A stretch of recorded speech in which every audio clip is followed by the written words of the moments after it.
তেল দিলাম আর 5 মিশালি তরকারি বানাবো। 5 ফোড়ন দিচ্ছি, গোটা লঙ্কা, তেজপাতা দিয়ে দিলাম সব।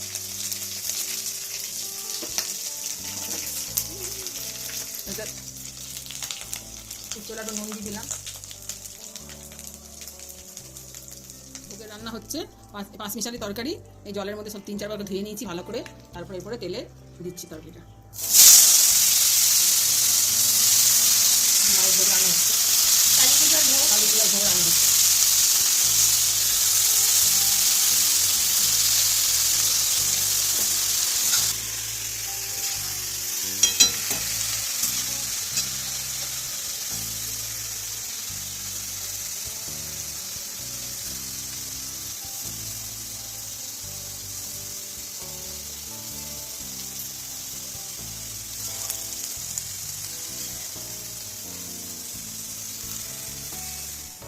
এবার হলুদ দিয়ে দিচ্ছি, একটু না কমলে তো নাড়তে পারবো না, কড়াই পড়ে গেছে।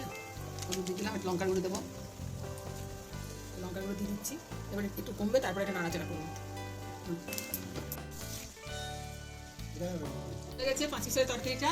এবার নামাবো, একটু কাঁচা তেল উপর দিয়ে দিলাম, একটু মিষ্টি দিলাম, আর কিছু দেওয়ার নেই, সব দেওয়া হয়ে গেছে। ধনের গুঁড়ো, জিরের গুঁড়ো দিয়ে দিয়েছি।